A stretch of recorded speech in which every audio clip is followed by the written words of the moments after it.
ചെറിയ നൂൽമഴ, ഒരു അരമണിക്കൂറൊക്കെ നടന്നാൽ നനയും. അപ്പോൾ ഇതിനകത്ത് പ്രത്യേകത വെച്ചാൽ അതിനകത്ത് അത്രയും ജൈവാംശം കൂടുതലുണ്ട്. സൂക്ഷ്മജീവികളുടെ പ്രവർത്തനം അതുപോലെ കൂടുതലാണ്. നേരത്തെ പറഞ്ഞ ചോലവനത്തിലെ പരമാവധി ഒരു മരത്തിന്റെ ഉയരം 20 അടിയാണ്. മഴക്കാടുകളിലും നിത്യഹരിത വനങ്ങളിലും അത് 200 അടിയാണ്. 200 അടി ഏറ്റവും സൂര്യപ്രകാശം വേണ്ടി വനങ്ങൾ ഒരു 200 അടി പൊക്കത്തിൽ പോകും. അത്ര വേണ്ടാത്തതിന് താഴെ ഉണ്ടാവും, അടുത്ത ഇലവിധാനം ഉണ്ടാവും. അവർ 6-7 തട്ടുകളിലായിട്ടാണ് ഇലവിധാനം ഉണ്ടാകുക. അവിടെ ഒരു നിത്യഹരിത വനത്തിൽ എത്ര ശക്തമായ മഴ പെയ്താലും മണ്ണ് കലങ്ങില്ല. ബ്രാക്കറ്റിൽ മനുഷ്യ ഇടപെടാത്തുള്ളതും കാലം. കാരണം അതുകൊണ്ട് തന്നെ കുന്തിപ്പുഴ സൈലന്റ് വാലിക്കുള്ളിൽ 19 കിലോമീറ്റർ ഒഴുകുന്നുണ്ട്. എത്ര ശക്തമായി മഴ പെയ്താലും വെള്ളം അങ്ങ് പോകുന്നതല്ലാതെ ഒരു ലേശം പോലും കലക്കലുണ്ടാവില്ല. അത്രയും ആണ് ഈ കാടിന്റെ ഒരു പ്രാധാന്യം. അത്രയും വെള്ളം പിടിച്ചു നിർത്തുന്നുണ്ട് ഈ കാട്. പിന്നെ നമ്മുടെ നിത്യഹരിത വനങ്ങൾ ഇത് ഇനിയും ബാക്കിയുണ്ട് കുറെ. മഴക്കാടുകൾ വളരെ ചുരുക്കമുള്ളൂ.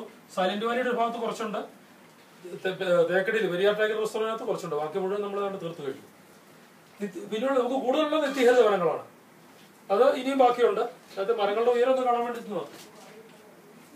ഈ കാടുകളിലൊക്കെ പന്നൽ ചെടികളുടെ ഒരു വൈവിധ്യം തന്നെയുണ്ട്. അങ്ങനെ ജയന്റ് ഫേൺസ് മുതൽ മരം പോലുള്ള പന്നൽ വരുന്നുണ്ട്. കാട്ടിലെ ചതുപ്പുകൾ, ഈ ചതുപ്പുകളാണ് കാട്ടിലെ മഴക്കാലത്ത് വെള്ളം വെച്ചുള്ള നമ്മൾ സ്റ്റോർ ചെയ്ത് വെക്കുന്നത്. ഈ വെള്ളമാണ് വേനൽക്കും പുഴകളിലേക്ക് എത്തി വരിക. അങ്ങനെ അത് ശ്വസനവേരികൾ, അകത്ത് മുഴുവൻ വെള്ളമായതുകൊണ്ട് മണ്ണിൽ നിന്ന് ശ്വസനവേരികൾ മുകളിലേക്ക് പൊങ്ങിയിരിക്കുന്നത്. പിന്നെ ഇലപൊഴിയും കാടുകൾ, ഞാൻ അവിടെ നിന്ന് വേഗം പറഞ്ഞു വിടുകയാണ്. എല്ലാ കാടുകളും ഇലപൊഴിക്കുന്നുണ്ട്. പക്ഷെ മണ്ണായം കൂടുതലുള്ള ഇത്തരം 2ാം സ്റ്റേജ് കാടുകൾ ഒരുമിച്ച് ഇലപൊഴിക്കും. വേനൽക്കാലത്ത് ഇലപൊഴിച്ച് ഇലകൾ വഴിയുള്ള ബാഷ്പീകരണം തടഞ്ഞു, മണ്ണിൽ നിന്നുള്ള ബാഷ്പീകരണം തടഞ്ഞു അവിടെ ഒരു പൊതയായിട്ട് ഇല വീഴുന്നുണ്ട്.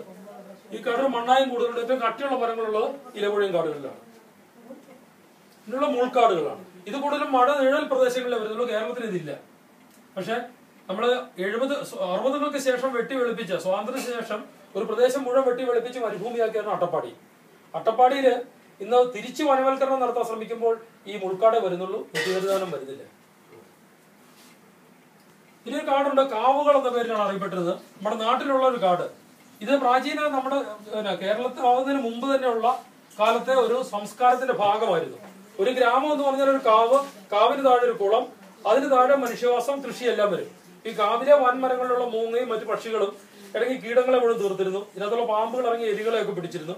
അതുകൊണ്ട് ഒരു കീടശല്യമൊന്നും ഇല്ലാത്ത നല്ലൊരു കൃഷിരീതി ഇവിടെ നിലനിന്നിരുന്നു. അത് നമ്മുടെ ഒരു സംസ്കാരത്തിന്റെ ഭാഗം തന്നെയാണ്. പക്ഷെ ഇത് ഒരുമാതിരി നമ്മൾ തീർത്ത് കഴിയും. കോഴിക്കോടിന് അപ്പുറത്തോട്ട് ഈ കാവുള്ളൂ, അതിനിപ്പുറത്തോട്ട് ഒറ്റ കാവ് പോലും ഇല്ല. ഒരു കാടും കൂടെ ഉണ്ട്, കണ്ടൽക്കാട്. കായലരികത്ത് വരുന്ന കാടാണ്. പക്ഷെ ഇതിന്റെ പ്രത്യേകത കഴിഞ്ഞ സുനാമി അടിച്ച സമയത്ത് തമിഴ്നാടിന്റെ ചില ഭാഗങ്ങളിൽ ഒന്നും ചെയ്യാനായില്ല സുനാമിക്ക്. കാരണം അവിടെയൊക്കെ കണ്ടലുണ്ടായിരുന്നു. കണ്ടലുള്ള പ്രദേശത്ത് ഒന്നും സംഭവിച്ചില്ല. ഈ വേരുപടലത്തോടെ ഏത് നിലവാരക്കാണ് കയറാൻ പറ്റിയത്? കണ്ടലിന്റെ പ്രത്യേകത മാത്രമല്ല, ഏതാണ്ട് 20ഓളം ഇനം ജലജീവികൾ പ്രജനനം നടത്തുന്നത് കണ്ടലിന്റെ കീഴിൽ മാത്രമാണ്. ഉപ്പുവെള്ളത്തെ ശുദ്ധീകരിക്കാനുള്ള കഴിവുണ്ട് കണ്ടലിന്. പിന്നെ ഒട്ടേറെ പ്രാധാന്യമുള്ള ഒരു കാടാണ്. പക്ഷെ ഇന്നും അതിന് കാടിന്റെ അവസ്ഥയില്ല. അവിടെ ഇപ്പോഴും വെട്ടി തകർത്തുകൊണ്ടിരിക്കുകയാണ്. കഴിഞ്ഞ സർക്കാരിനകത്ത് നമ്മൾ പത്രങ്ങൾ വായിച്ചതാണ്. ഫസ്റ്റ് പാർട്ടി തന്നെയാണ് കണ്ടൽ വെട്ടിത്തെറിച്ച് ടൂറിസം റിസോർട്ട് കൊടുത്തത്. കാടിന്റെ വൈവിധ്യം ഒന്ന് പെട്ടെന്ന് കണ്ടുപോകുന്നുള്ളൂ.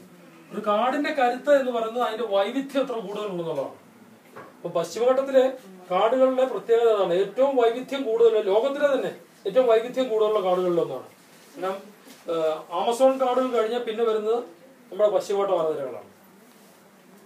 അത്രയും വൈവിധ്യം